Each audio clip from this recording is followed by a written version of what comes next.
Welcome to episode 123 of Radio 815, the podcast dedicated to examining the work of Reddit director J.J. Abrams as well as his creator, Bad Robot Universe. I'm your host for this week, joined as always by my fellow co-host, Matt Crandall. And on today's edition of the show, we'll be discussing Fringe Season 4, episodes 20 and 21. First up in that batch is the episode entitled Worlds Apart. So, Matt, I would just tell you this. Always remember to look up. And hopefully there's not a world-ending earthquake happening when you do that.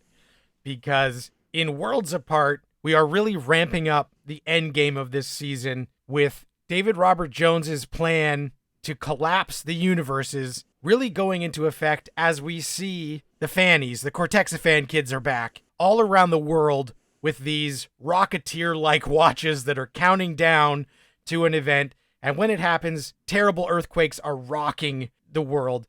And Team Fringe has to figure out how they can stop this collapsing of universes that would be catastrophically bad for both universes, and basically destroy them and only leave a small, safe zone that David Robert Jones presumably wants to be the king of. And we've got to figure out who is doing this, who's helping him, and as we go along, we realize it is the Cortexiphan kids, and familiar face Nick Lane shows back up as one of the main bad guys who thinks that he's actually doing good. So I like that as this story goes along, we find out that David Robert Jones has been brainwashing these people to think that this is the war they were meant to fight, and that they're on Team Good, and Team Fringe is in a race against the clock to let these people know you are on the wrong side of history, and what you are doing is actually super fucked up and not good at all. And I liked that aspect. And especially, we also remix a little bit because we knew Nick Lane in previous episodes as an empath, a super empath. And I like that in this remix, he's a reverse empath who can actually project his feelings onto others rather than just strongly feeling the feelings of others.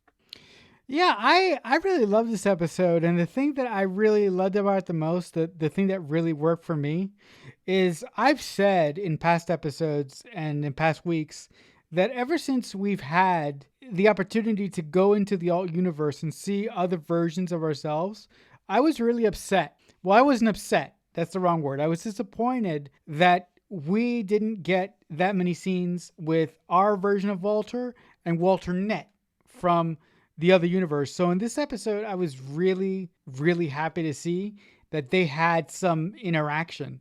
And I really, really liked the opening sequence where Walter goes and he basically does a briefing for the other side, and he basically lays out Jones's overall plan and what he wants to do. And I love the fact that most of the people from the other side, most notably Broyles and most notably, Fo Olivia, are questioning our Walter's theory that Jones wants to collapse this, this version of this reality to create a brand new one.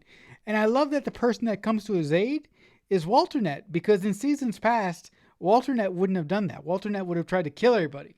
So I really love that a guy that we have seen a lot of that has primarily been a villain is now an ally of another version of himself. So I really enjoyed that angle to this episode. It was one of the best angles because basically right off the bat, both Fringe teams from both sides have come together to try and stop this because it's going to be bad for both universes. And if they collapse and synchronize, we don't know who will remain, who will be in the safe zone, what will then happen, and all of the cataclysmic stuff that will ripple from that. So them racing against time and banding together is some of the nice thing. And also, we get a lot of moments between the doubles, Olivia and Faux Olivia, Walter and Walternet, that are really nice, and small things where, our Olivia has had a grudge against Faux Olivia, even in this remix timeline, because she did impersonate her for a while. But they have a couple quiet moments where she says, Faux Olivia gets to say, I really miss the rain. I miss rainbows. I'm only happy when it rains, and we don't get that stuff anymore. So it's really going to suck if they realize that one of the ways that they could possibly stop his plan is to use the machine to shut down the bridge between universes. But the consequences of this action are twofold. One, obviously people won't be able to cross between the universes because the bridge will be gone, permanently gone. And the other thing is that since the bridge has been built between the universes, Universe B has been healing. So it was torn apart. They've had lots of Amber incidents previous that the universe itself has been deteriorated, but because of its link with our universe, it is starting to equalize. And so that's the reason they don't want to just take this extreme course of action destroying the bridge, because Universe B won't be able to heal to completion. It'll be what it is, and that's why Folivia laments, I would love to see a rainbow again because we don't have them anymore, and if we destroy this bridge, we're never going to have them in my universe. And so I liked that humanizing of both the Olivias together. We constantly are reminded that Lincoln does not feel at home in our universe. Before the big climax comes, we get a lot of hints of Lincoln really feeling uneasy and off-kilter, knowing that he might not be able to travel between both universes. And there's a lot of talk about what is your home? Where are you meant to be? And I thought that was really nice and worked really well. And then, of course, they realize as they try and get Nick Lane to help them, and they think he has switched sides and he has seen their way. And of course, it's a bluff. He still thinks that he's on the right side and evil, and he does not actually help them stop this impending doom. So in the final act, they realize we have to destroy the bridge. It's the only way that we can slow down this. So we're going to have to use the machine, and the universes will have to be separate. And we're sorry, Universe B, but unless you want to be destroyed, we got to do this. So I love that decision. What are you thinking as they basically realize they have no more options and they have to take the nuclear option? I really like that. I really liked that for all intents and purposes, the writers didn't give our Fringe team a magic pill to fix this cataclysmic end of both worlds situation here, because for the most part in modern media, the good people always win. And although this situation isn't good triumphing over evil per se, this is a situation where both good entities in this example lose. And they lose because they have to, because they don't have any other options. So I really like that the writers of this episode gave this situation a lot of weight by saying, we're not going to give you guys a magic pill this time. If you guys really, really want to fix this, the way to fix this is going to cost you a lot. And you also might lose something that you also might lose something or someone that you've learned to love and really care about. So the tension of them making the choice that they have to break the bridge to stop something worse from happening worked really well, because the Fringe writers said this time there's going to be consequences, and we're going to back our characters into a corner, and we're not going to give them any other options. So I really enjoyed that. The one thing though that really pissed me off about this episode had nothing to do with this episode. Last week, the second episode we talked about was an episode that thrust us into the future, and me and Matt had a lot to say about that episode. But I hated the fact that they did that, because I was like, look, we talked about it, and Matt gave a really, really compelling reason as to why they did it. But I was like, as a fan of the show, I was like, dude, that just threw me off. If you wanted to do that, if you want to do that episode, there's so many ways that you could have organically sort of put hats on the ground to lead up to that reality. But the way that they structured it specifically with this episode, it seemed so out of whack, and it just annoyed the shit out of me. Again, it had nothing to do with this great episode, but I just wanted to get your take on that. Well, I think you're right that part of the thing it did that was not great is that the last two acts of this episode, there is a real concern that when they take this bridge away, that Peter might disappear. But we know that that's not going to happen because in 2015, Peter and Olivia and Team Fringe are frozen in amber in this universe. So Peter isn't going to disappear because he survives this event to be in that future episode when we found out that in 2023 or whatever, he was unfrozen from the amber. So there's a lot of talking where they're like, oh, if we shut this down, like everything needs to be in its right place. And what if Peter's right place is nowhere and he disappears again? Well, because of last week, I knew that wasn't going to happen. But if that episode was held until later, then maybe I would have actually thought that was a real possibility. So it really undercut the tension of the last quarter of this episode because they kept building up to this moment like, what's going to happen to Peter? But if we were awake last week, we knew nothing was going to happen to Peter.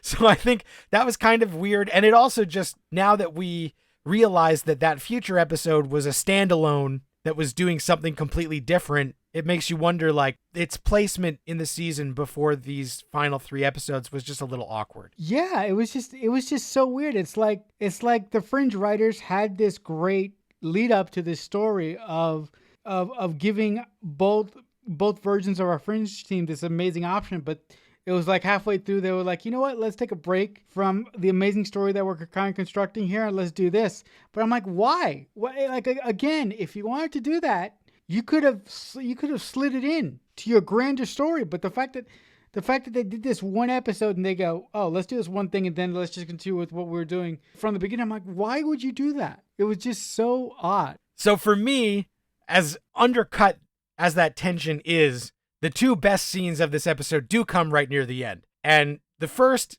comes after, but I'll talk about it first because it's not as good. The second is the best one of the episode. When Lincoln decides that he's going to go to the other side, he does have a heart-to-heart with Peter where he's like, look, man, it was fun working with you, but I realize this is not my place. And Peter kind of puts 2 and 2 together. He looks over at Olivia. He looks at Lincoln. He's like, I get it, man. Like, go with God, Godspeed, shakes his hand. And I liked that, there was no pushback on that, realizing that this guy has struggled to find his place since Peter came back and really upset the balance. It was a nice moment, especially because it feels like this could be the last time we ever see Lincoln. This could be the end of Seth Gable's character on the show. So I thought that scene was a really nice send-off if it is the last time we see him. The best scene of the episode, though, is the 2 Walters. Walter and Walternate have a heart-to-heart in a hallway where they sit down on the ground, and after all the shit they have been through, John Noble gets to really shine because Walternate is still a little bit cold, a little bit calculated, whereas our Walter is more emotional, a little bit scatterbrained, shook up. They basically decide Walter can literally forgive himself in this moment for all the stuff that has happened because Walternate says, look, I know that we both lost things, but in this moment now, my son is here. And look at the great man he has become. Even though all of this shit has happened, the fact that I had any of this time with Peter is kind of worth it. You have been instrumental in bringing him this far. And I really liked this moment between the 2 Walters that is filmed in a way that we don't have to break the budget with the special effects. And it's kind of, parent trapping where we can tell like most of the frame is just one of the Walters' hands on the other's knee or something.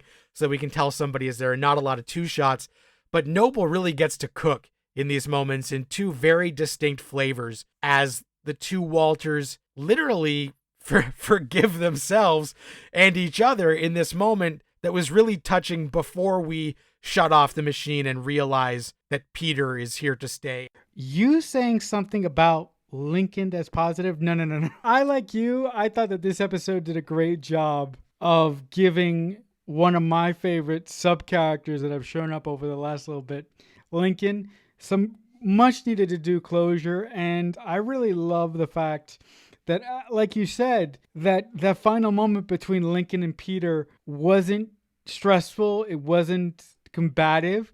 It was just, I get it, man. Go with God, go with the girl that you love, or another version of the girl that I love. I just found that to be really, really kind and sweet. And I am happy that in a way Lincoln got his happy ending and he got the girl that he wanted since the beginning. Although it's not exactly the girl that he wanted, but it's the girl that he wanted, but just another version of her. You mentioned the dual scenes between the two Walters. I really, really love that. I really love that moment because I feel that this moment has been building up since season one, and I'm really happy the way that the writers constructed it in such a way where Walter got the closure that he needed. He got the forgiveness that he needed. But the cool thing is, he got the forgiveness and the closure he needed, not from somebody else, but from himself. I'm like, that is cool. That is really, really cool.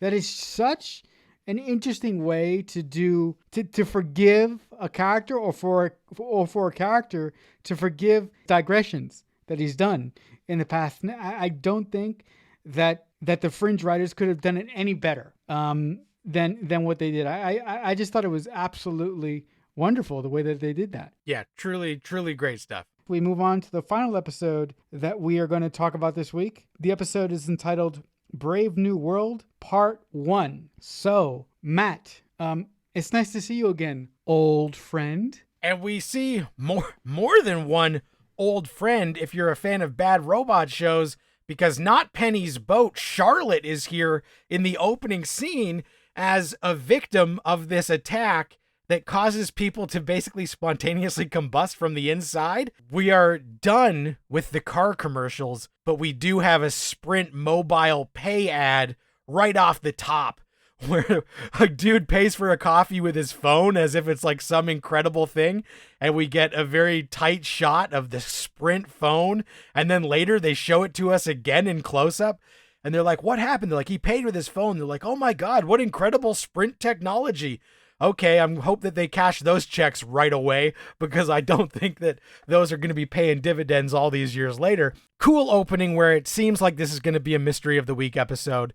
But of course, as they investigate what happened to all these people, the people around them are like, don't move, it's movement that causes you to die. They all have to play the worst game of freeze, red light, green light, and they're standing there as Team Fringe comes to investigate, and they deduce that there were nanites planted on this escalator, that these nanites are causing this reaction.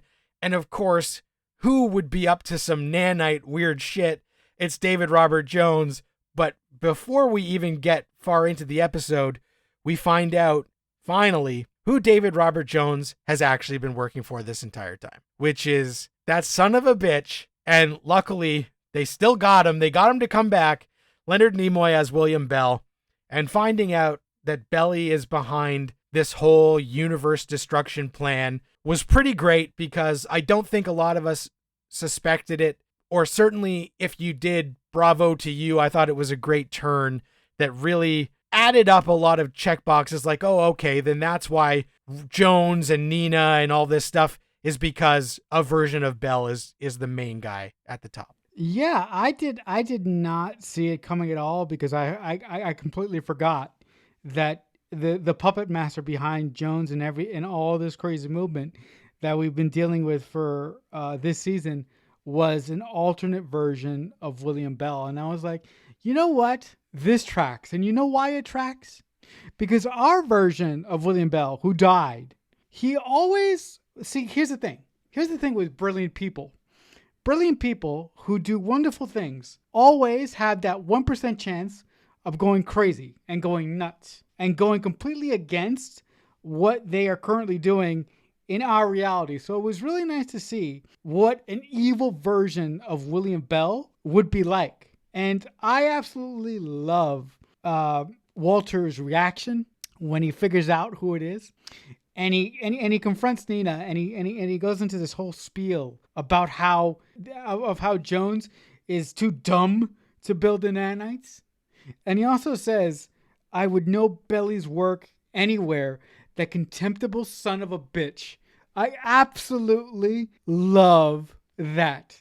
Because for the most part, even with our William Bell, or even with the good William Bell, I always felt that William Bell, he really didn't take on the weight of the experiments that he did ages ago with Walter and Master Dynamic. The only person that really suffered and lost everything was Walter. So I really like that even that even though it's not our William Bell, that Walter sort of had that opportunity to say, "You contemptible son of a bitch, how dare you? I'm gonna stop you this time, and I'm gonna get you."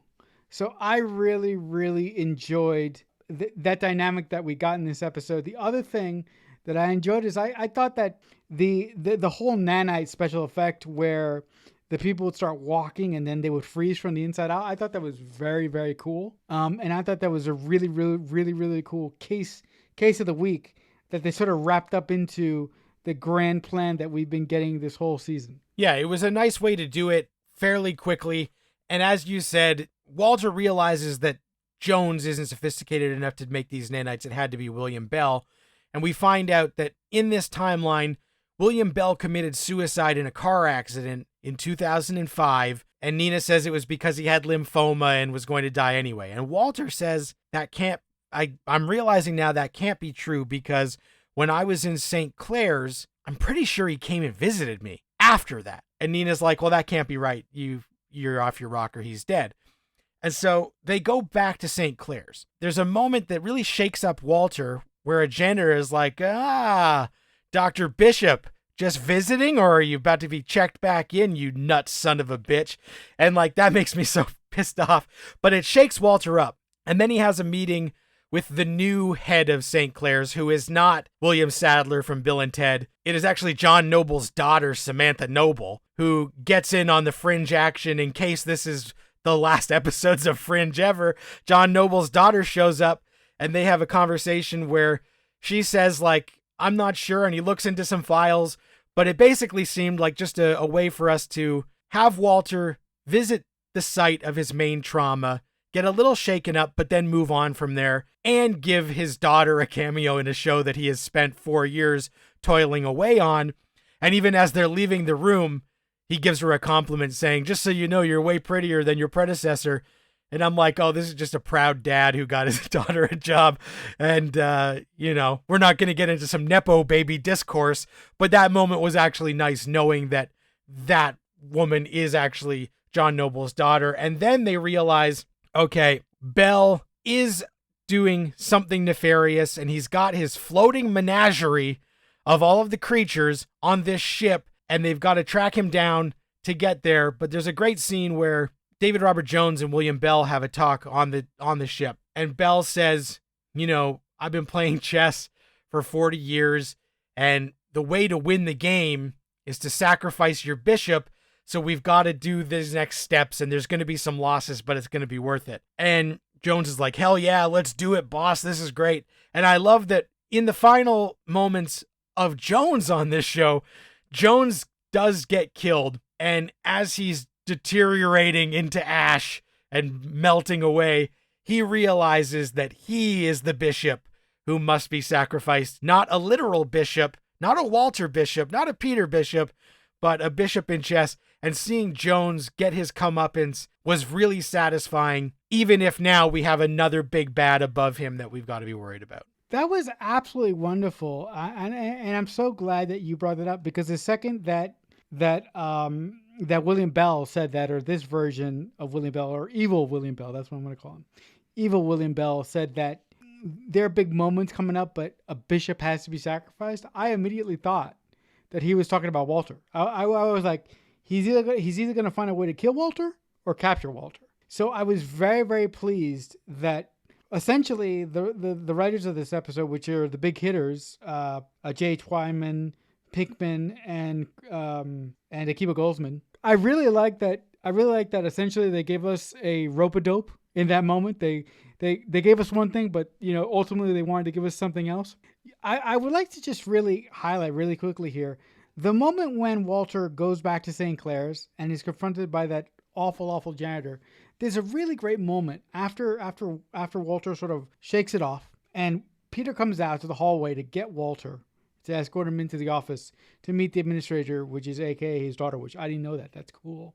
Peter notices that something is off with Walter, and he just looks at this fucking janitor, and the look on his face is like, motherfucker, what did you tell my father? I'm going to kill you. I love that moment. It's a really small moment, and Joshua Jackson didn't have to do that, but but the fact that he did was awesome. You mentioned the closing sequence in this episode where, Walter tracks down where William Bell can possibly be. And it's on a dock with a bunch of shipping containers where William has all his stuff, right? I really love that Astrid got something to do that was action related. And I really love that she got a chance to protect Walter and she got a chance to go out there in the field. I didn't love what happened to her, which we'll talk about in a moment, but I really love that she got that moment because I think I mean we've seen Astrid in the field before, obviously, but we've never really seen her fire a gun before. I was like, this is cool. She was actually shown to be capable because she is an FBI agent. She would have a gun. She would know self-defense. So I like that all of that was sort of shown in this scene where she tried to protect Walter from a bunch of Williams goons. Yeah, I thought it was great. Jessica Nicole has been exceptional this year, and they've given her a lot more to work with this season than they have in previous years, where even the other side's Astrid being so idiosyncratic and this side's Astrid getting to go on more missions and do more stuff. If you are a supervillain, just get off your high horse and don't do things like import almonds from Chile and that's the only kind of almonds you can eat, because it's always going to be your goddamn downfall that, like, you only like this particular food or this type of wine that has to be imported because you're some hoity-toity jerk. Just buy off the shelf shit and you're probably going to get away with it. So I love how they track down where Belle is through Walter's sense of taste when he's licking the paper and you're like, oh my God. And even Astrid is like, okay, guy. As the big finale ramps up, we get the two great dueling scenes. So Jones meets his ultimate end through Peter and Olivia using her powers. So I like that we're reestablishing that Olivia's Cortexiphan juicing has worked. She has her telekinesis. She's a badass. She helps Peter dispatch Jones. And then it's Astrid who's smart enough to realize, like, because Walter is still a little bit out of his element when they're pushing against these guys. She's like, this guy has a gun, so we got to dial it down a little bit. And Walter keeps pushing, but then they go and they have the big showdown where Astrid does get shot and is on the verge of death as William Bell steps out of the shadows supervillain style and is like, ha, my nemesis. Yes, it is I. And as Astrid lays there dying, hello, good to see you, old friend. Go fuck yourself is kind of the note that we end on here at the end of this part one of the two-part finale. And I just remember at the end of this episode, screaming that we had to wait a week to figure out what was going to happen. What were you thinking as Astrid lay there dying? And even though Jones has been defeated, it does feel like Team Fringe is in a pretty bad spot. It really feels like a true cliffhanger moment. It really feels, again, like the bad guy has won because Astrid has been shot. And like you said, Jones has been dispatched and melted, essentially. But the feeling of dread in the final moments of this episode come from two reasons. Comes from two places. One, William Bell is still alive, or a version of William Bell is still alive. We don't know what he's going to do to Walter. And two is the fact that one of our beloved Fringe characters gets shot. And it's like, my God, if you're going to, if one of them has to die, the one that could hurt the least, look, we love Astrid here. Matt and I love Astrid. But the one that is most expendable when you look at our primary cast, it's Astrid. So I'm like, okay, she's not one of our main leads, so we know that, So there's a sense of real danger here because she's not one of the main leads. And even watching this episode today, I forgot everything where she got shot. And I'm like, I'm truly wondering, and guys, I've seen the show a million times, but my memory isn't what it used to be. So I'm truly wondering what the hell is going to happen. And I think the writers did a magnificent job with these two episodes this week in choosing for our Fringe team to be backed up against the wall in both of these episodes, in the first one and in the second one, because they really did, the writers did a wonderful job of ratcheting up the tension to the point of, guys, next week it's all going to run downhill. And I don't know what's going to happen here. Yeah, we do have to wait and see. Will Astrid survive? Will William Bell succeed in, even though we have severed the universes, will he still find a way for his plan to go through and crumble everything back to zero and be the king of the void or whatever the fuck it is. So I like that there's a lot of stuff on the table moving forward, and we know that somehow, unless that future episode was just a what if that we can change, somehow stuff has to kind of reach a new status quo by the end of this. Because if that future episode was just a what if, then fine, but we know that somehow Team Fringe has to still be doing their thing somehow when they get trapped in amber a few years from now. So I'm interested to see how they can remedy that with just 1 hour left in the season. So that should be pretty exciting. And I certainly was happy that we got a satisfying death for Jones. And now in the last 2 episodes of our podcast, we've been able to talk about Lost alums coming back for an episode of Fringe. So I'm always happy when that happens, and it's always fun to connect the bad robot dots. So that'll do it for this edition of Radio 815. Listen, guys, if you like the show at all and you like what we have to say, and you want to write us a message, either giving us comments, concerns, or whatever, there are multiple ways that you can do that. First, you can just reach us by simply using the hashtag on Twitter, Radio 815, or you can reach out to us on Twitter using our personal Twitter account. It's JJUniverse815. Or if you want to speak to me personally, you can reach me on Twitter.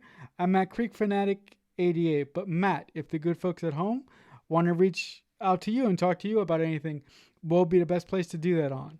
On Twitter at Matt Crandall. All right, guys. So with that being said, until next time, as I often say, we'll talk back soon.